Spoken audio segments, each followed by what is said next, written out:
Bonjour à tous et bienvenue sur la chaîne Proactive Boss. Aujourd'hui, on va parler de Ripple. On va parler d'un scénario où Ripple atteint les 3 dollars et on va regarder s'il y a une nouvelle correction qui se profile dans les jours et les semaines à venir. Si c'est votre première fois sur cette chaîne YouTube, n'hésitez pas à vous abonner.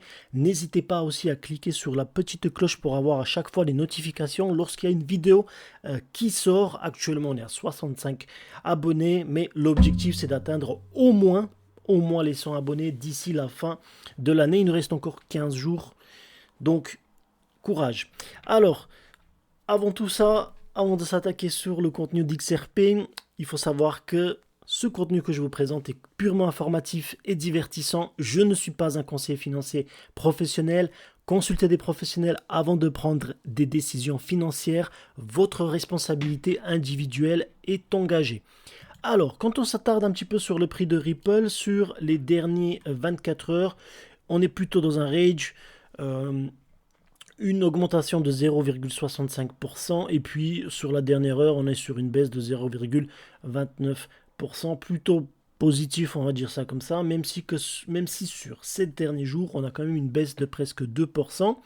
Sur le volume échangé sur les dernières 24 heures, on est à 1,5 milliard de Ripple échangés pour une offre en circulation qui est à 54 milliards. Le market cap reste pas forcément énorme, on est quand même à 34 milliards. La semaine dernière, pardon, on était à 36. Donc voilà, on a descendu un petit peu. Le prix, on est à 0,63 centimes de dollars. Donc comme je dis, on reste quand même plutôt positif. Il faut savoir qu'il y a quelques temps en arrière, on était quand même à 20 centimes de dollars, puis à 40 et maintenant on est à 60 sur plutôt une bonne période. Pour le reste des crypto-monnaies, on est sur un marché qui est plutôt mitigé. Dans certains cas, on est plutôt dans le rouge. Et pour d'autres cas, on est plutôt dans le vert. Donc le marché est plutôt mitigé. Donc quand on observe le graphique du cours de Ripple sur les derniers, sur la dernière 4 semaines, donc là on voit qu'il y a quand même eu finalement cette résistance qui nous empêche de passer donc les 0,67. À chaque fois on rebondit dessus et puis finalement on retombe en bas. Alors plutôt positif puisque là on a la moyenne mobile exponentielle qui 50, 100 et 200 qui vont se croiser. Donc on voit que la 200 il va repasser en dessous. Ça c'est plutôt positif. Ça va probablement donner un signal d'achat. En termes de support dynamique, ben, en fait on a ici la moyenne mobile exponentielle 21. Donc au pire des cas, ça va nous servir de support. Donc si jamais il y a ce scénario catastrophe, on pourrait redescendre à 0,57 centimes de dollars. Mais par contre, voilà, l'objectif maintenant, on voit quand même que les acheteurs sont toujours présents. Et je pense que ce signal d'achat va être hyper important. Donc il fallait absolument qu'on ait un petit flash crash pour que bah, finalement les prix descendent. Ça va donner de nouveaux élan. Concernant du daily, on est quand même très très loin de la 200 et de la 100 et même de la 50. Maintenant, on va espérer que la moyenne mobile 21 va faire office de rebond, donc de rebond dynamique, de support dynamique, pardon. Et on va espérer donc qu'on ne descendra pas en dessous de 0. Donc en tout cas, autour des... Si jamais on dépasse donc ces 0, donc ce support dynamique, si on casse vers la baisse, donc ce qui va se passer ici, on va avoir un support dynamique dans un premier temps qui va être 0,60 centimes de dollars. Donc ça sera la moyenne mobile 50, exponentielle, hein, je simplifie. Mais ça sera la 50 et donc on aura un support dynamique ici déjà dans un premier temps et puis après dans un second temps ici donc le 0,59 centimes de dollars.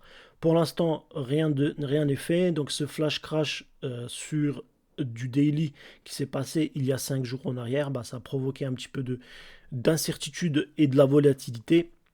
Toutefois on voit quand même qu'il y a plutôt une tendance commence à se dessiner vers une tendance haussière. Maintenant, il faut voir si ici la moyenne mobile 9 et la moyenne mobile 13 vont se recroiser à la baisse. À ce moment-là, ben, on aura forcément un signal de vente. Et donc la prochaine zone sur laquelle il faut qu'on s'attarde, donc ça sera le 0,60 centimes de dollars. 3 centimes de dollar, voilà, de différence. Et puis après, à la hausse, ben, on va quand même chercher à viser déjà à casser cette résistance en 0,67. Donc là, on va s'attarder sur deux articles. Un qui concerne le Bitcoin et donc qui pourrait donc aussi provoquer une augmentation de prix chez Ripple. Et puis après, on va regarder aussi le deuxième article qui est l'article concernant la correction en vue. Alors, si Bitcoin atteint ce niveau clé, Ripple XRP et ce nouvel altcoin pourraient atteindre 3 dollars. Voilà. Bitcoin a été un jeton crucial au cours des derniers mois, déclenchant un rallye du marché de la cryptographie en octobre. Désormais, le prix de Ripple et d'un nouvel altcoin Pulix pourrait atteindre 3 dollars si Bitcoin franchissait ce niveau. Donc, hop. Bitcoin est témoin de la chute des prix. Le prix du Bitcoin a connu une baisse significative le 11 décembre, sa première baisse depuis près de 1 mois. Les investisseurs s'attendaient à ce qu'une tendance haussière se poursuive jusqu'à ce que la SEC approuve un ETF spot BTC en 2024. Alors, janvier 2024. Alors, je vais vous dire pourquoi. En fait, il y a une baisse. C'est tout simplement parce que les baleines, aujourd'hui, elles vont chercher à baisser dans un premier temps de prix, elles vont chercher à shorter. Et puis par la suite, une fois que la SEC aura approuvé, l'ETF du spot de Bitcoin, je vais vous garantir qu'il y a certaines personnes qui vont s'enrichir. Surtout ces institutions, donc ces grosses baleines. Au cours de ce ralentissement, plus de 340 millions de dollars de contrats à long terme ont été liquidés alors que la valeur du Bitcoin a chuté à 40 000 dollars. Heureusement, le prix du Bitcoin a depuis montré une modeste reprise jusqu'au niveau support critique de 42 000 dollars. Si Bitcoin franchissait la barre des 43 000 dollars, cela invaliderait les perspectives baissières actuelles. En outre, cela permettrait à la crypto-monnaie d'atteindre potentiellement 44 000 dollars. Pendant ce temps, les analystes prévoient une hausse à 100 000 dollars pour le Bitcoin. Un rallye à 100 000 dollars signifierait davantage des gains du prix pour Ripple et Pulix, les portant à 3 dollars. Ripple, l'analyste reste optimiste malgré la baisse des prix. Alors, on a vu quand même qu'il y a une... donc, si vous regardez bien la vidéo donc de Gemini après prix XRP, je crois qu'il faudrait juste que vous regardez cette vidéo-là.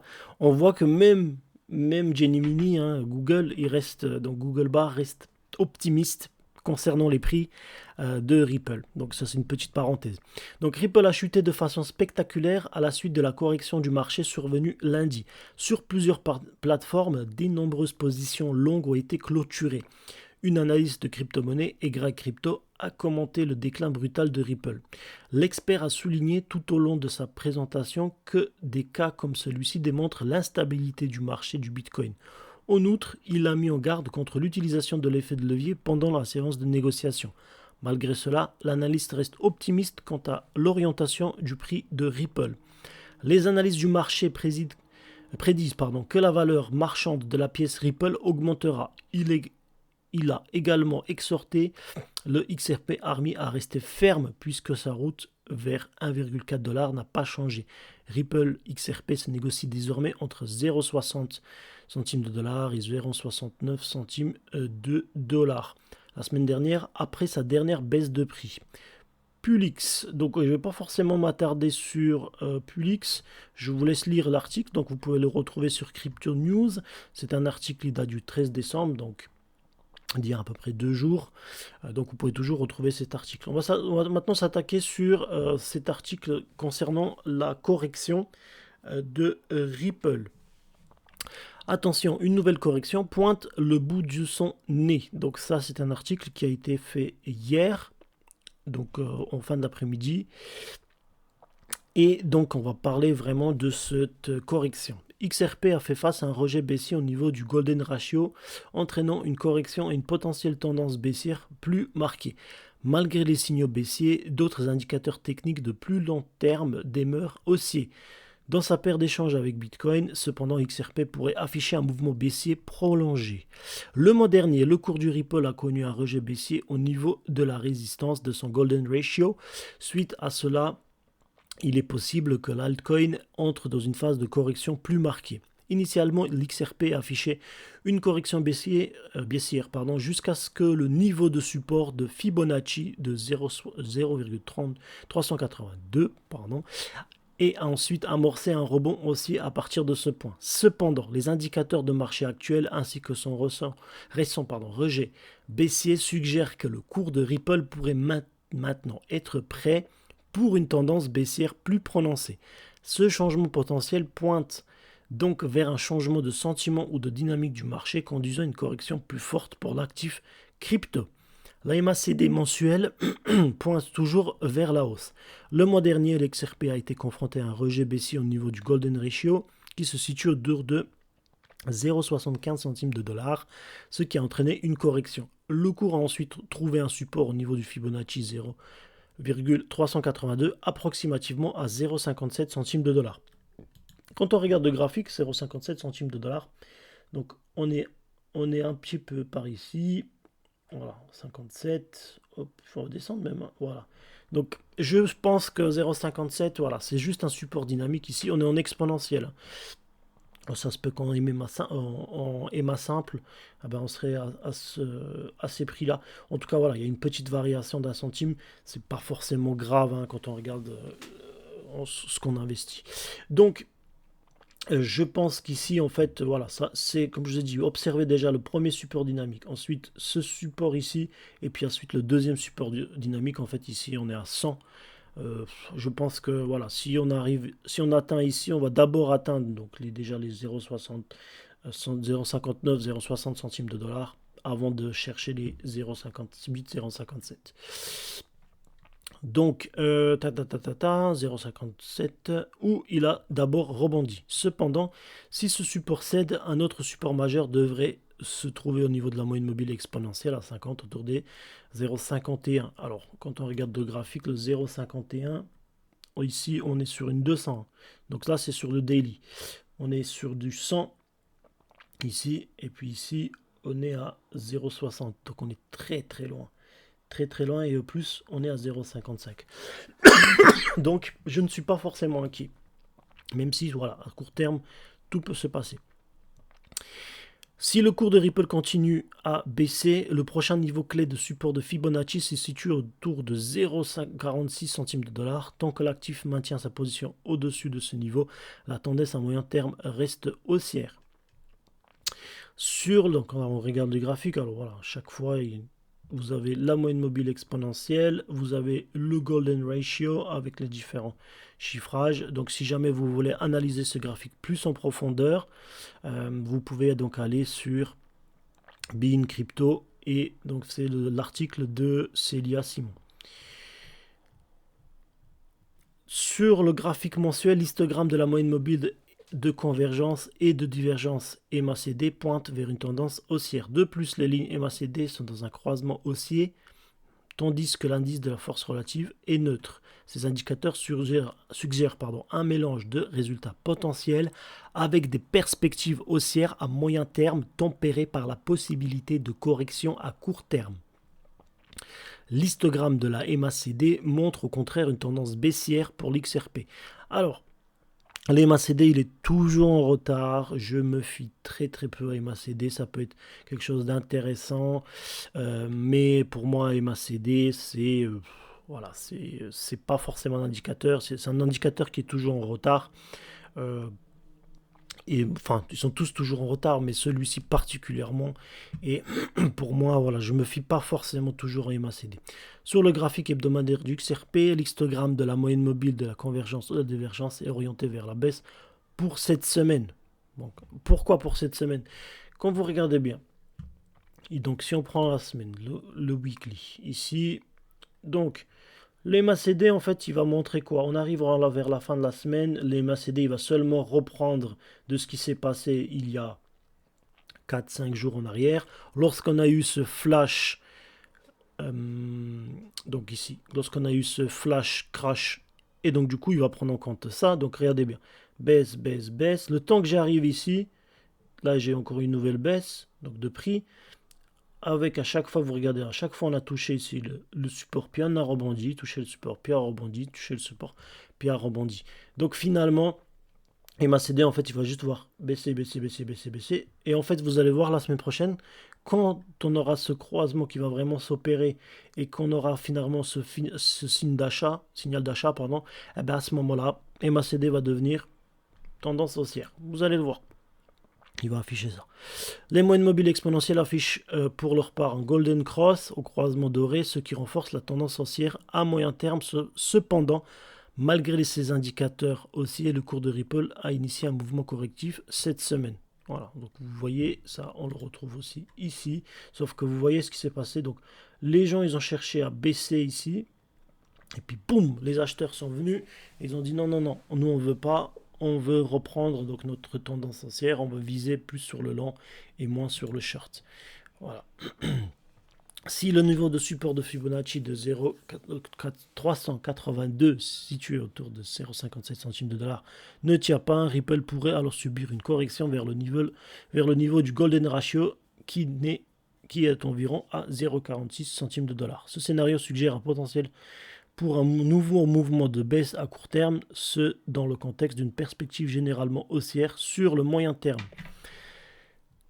Des indicateurs techniques mitigés. Voilà, la présence d'un croisement doré dans le graphique de Ripple continue de confirmer une tendance haussière. L'actif, ce à court et à moyen terme. Cependant, cette indication haussière est contrastée par des signaux baissiers provenant de la moyenne mobile de la convergence des divergences MACD où les lignes MACD ont subi un croisement baissier et l'histogramme MACD est orienté à la baisse.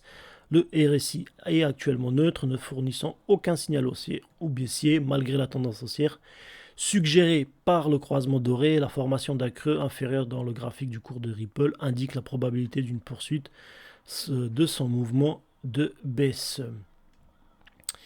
Donc, cette combinaison d'indicateurs suggère un scénario de marché complexe au sein duquel les tendances haussières à moyen terme sont juste exposées à des signaux baissiers à court terme. Un signe inquiétant dans le graphique sur 4 heures. Sur le graphique de 4 heures, l'XRP, on peut voir que les lignes de l'MACD ont réalisé un croisement baissier. Les moyennes mobiles exponentielles s'approcheraient également d'un croisement baissier potentiel, pouvant conduire à un croisement de la mort ou death cross en anglais. Si cela se produit, cela indiquerait une tendance baissière à court terme pour le Ripple. Donc si ici on se met sur du 4 heures, alors là, quand vous regardez bien, il y a eu ce rebond, donc ça c'était le 13 décembre. Il y a eu donc cette baisse de prix, on a touché le support ici, et puis par la suite, qu'est-ce qui s'est passé? Donc en fait les prix, et donc on le voit, les prix et les moyennes mobiles, en fait, ils sont partis, ils sont croisés ici, donc avec la 200, avec la 100, avec la 50.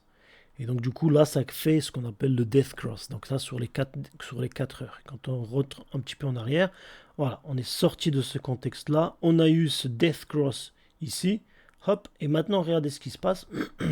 Maintenant l'objectif en fait ici sur les 4 heures, ça va être tout simplement de croiser à nouveau et d'avoir ce signal d'achat. Alors il y a toujours deux possibilités qui peuvent se faire. La première, c'est tout simplement les moyennes mobiles dynamiques rebondissent et puis retombent. Et à ce moment-là, on va aller chercher ce support. Au contraire, ici, il y a forcément s'il y a une mèche qui se dessine ici, que les acheteurs rentrent donc sur les prochaines 4 heures, à ce moment-là, finalement, on aura une poussée haussière et on pourra aller chercher déjà dans un premier temps. Donc vous voyez ce flash crash, qu'est-ce qu'il a provoqué ici sur les 4 heures. Boum, d'un coup. Hop, on est passé ici de 0,65 centimes de dollar à 0,59 centimes de dollar. Et donc du coup ici, s'il y a ce signal d'achat qui vient ici, à ce moment-là, hop, on va pouvoir rebondir et on va aller chercher les prix au-dessus. Si au contraire, toutes les moyennes mobiles plus les prix n'arrivent pas à aller au-delà, en fait on aura forcément une tendance baissière. Donc c'est ce qui est expliqué finalement dans l'article. De côté de la résistance, l'EMA 50 4 heures et EMA 200 4 heures marquent des niveaux de résistance majeurs pour l'XRP et sont situés à environ 0,72-0,63 centimes de dollar. Ces résistances pourraient potentiellement entraver le mouvement haussier du cours. Donc en fait, c'est finalement, voilà, si jamais on n'arrive pas à casser à la hausse ces deux moyennes mobiles, il y a forcément une baisse qui va être faite sur le court terme. Cette combinaison d'indicateurs au sein du cryptographique sur 4 heures est le signe d'un scénario du marché complexe et quelque peu contradictoire où les tendances baissières sont contrebalancées par certains signaux haussiers. Et donc, et le cours de XRP BTC, dans sa paire d'échange avec le Bitcoin, l'XRP est confronté à la possibilité d'une rupture baissière sous le niveau du support de Golden Ratio, lequel se situe à environ 0,00000000155 Satoshi BTC. Pardon. Si ce mouvement baissier se concrétise, les prochains niveaux de support clés pour le Ripple devraient se situer autour de la fourchette. Là, on est 8. Donc 0,0000124 BTC ou 0,0000134 BTC. Soutenant ces tendances baissières potentielles, l'histogramme de la MACD affiche une tendance baissière depuis plusieurs mois. De plus, les lignes de la MACD sont actuellement sur le point de former un croisement baissier. D'autre part, le RSI là est encore neutre, ne fournissant ni de forts signaux haussiers ni baissiers, ce bien qu'il s'approche des régions survendues. Voilà, cette combinaison d'indicateurs suggère un potentiel de poursuite d'un mouvement baissier pour le cours Ripple par rapport au Bitcoin, avec une note prudente sur le RSI neutre pointant vers la survente. Cela pourrait indiquer un éventuel changement de tendance ou une consolidation dans un avenir proche. Très très bon article, très bonne analyse. Après, bon, pour les chiffres, je pense que ça varie finalement suivant les exchanges. Mais en tout cas, très bon article qui nous explique vraiment sur les choses sur lesquelles il faudrait qu'on se prépare, enfin qu'il faudrait qu'on regarde surtout, qu'on analyse avant de prendre une décision. Et ça, c'est très très intéressant. Je trouve que l'article était top. Maintenant, voilà, qu'est-ce qui peut se passer? Donc, quand vous voulez savoir ce qui va se passer, il faut absolument regarder ce qui se passe. Donc, déjà sur du macro, puis après sur du micro. Donc, macro, c'est-à-dire qu'on va aller chercher des timelines qui sont beaucoup plus grandes, donc on va chercher du weekly. Donc sur du weekly, on reste plutôt sur une tendance haussière. Maintenant, s'il y a ce golden cross qui se passe ici, à ce moment-là, super positif. Et puis après, vous allez descendre au fur et à mesure pour pouvoir analyser. Donc là, on voit finalement que donc ici, la 50, il est en dessous, la 200. Donc là, en fait, ici, si la 50 est rebondie sur la 100 déjà, et puis, en fait, s'il n'arrive pas à casser les prix à la hausse, à ce moment-là, oui, sur le court terme, on va avoir une tendance baissière. Après, on peut aller à nouveau vers les timelines beaucoup plus petites. On va aller chercher voir ce qui se passe. Donc là, sur le court terme, on a quand même une tendance baissière. Voilà, on regarde bien. Il y a eu un croisement. Donc la 21 est passée au-dessus de la 13 et de la 9. Et on voit que finalement les prix n'arrivent pas à rebondir sur des supports donc dynamiques, donc le 50, et on voit qu'ici donc ils ont donc la 20, la 9, la 13, la 21 ont croisé ces lignes-là, ces moyennes mobiles, pardon, elles ont croisé la 50 et vont à la baisse. Et donc du coup là on a le premier support dynamique qui est à 100.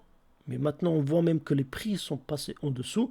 Et il y a forcément, s'il n'y a pas de rebond ici sur la 200, à ce moment-là, on va continuer à avoir une tendance baissière. Maintenant, à nouveau, il faut toujours regarder les timelines de plus en plus basses. Et donc là, on voit qu'il y a quand même un rebond, mais on ne voit pas qu'il y a énormément d'achats. On a beaucoup plus sur de la vente. Et on voit vraiment que toutes les lignes là sont en train de plus passer en dessous des moyennes mobiles 100 et 50. Et puis après, il faut aller chercher sur la 5, donc 5 minutes, pardon, et là on voit pareil. Donc là on voit que toutes les lignes, donc même la 50, s'il arrive à atteindre d'ici, donc d'ici, on va dire 8h55, si on a un croisement au niveau de la 200, et puis après derrière la 100 elle suit, donc on pourra se projeter sur, on va dire, alors, si on observe un petit peu, voilà, on va imaginer ça comme ça, on va dire vers 10 heures, on devrait avoir toutes les réponses concernant ces tendances baissières. Et on voit ici que finalement, le prix, voilà, il continue vers la baisse. On a déjà cassé, voilà, on est ici en fait, on a déjà cassé le support dynamique. Et maintenant, on est en train de chercher ces supports, donc celui-ci, puis après ça sera un petit peu plus bas, 61 centimes, et donc ça on verra par la suite. Et ici on voit vraiment qu'il y a un death cross qui s'est passé ce matin à 6h29. Donc la tendance actuellement sur la minute, sur une minute, est baissière. Voilà, donc ça, c'est des choses que vous pouvez observer, c'est des indicateurs finalement qui sont très rapides à, à cerner, à comprendre, et donc on regarde ce qui se passe déjà sur la minute, donc, et puis après on va vers le haut, où on peut faire, donc ça c'est plutôt quand on fait du trading ou du scalping, on va chercher donc vers les timelines micro, et ensuite on va chercher les timelines macro, donc et là, on voit qu'on est. Donc, si on veut surfer sur cette tendance baissière, si vous voulez faire du trade, ben, finalement, vous pouvez shorter avec sécurité jusqu'à un certain moment. Donc, il faut regarder après, il faut observer l'ensemble de la timeline pour savoir à quel moment il faut faire un take profit, en tout cas sur du short.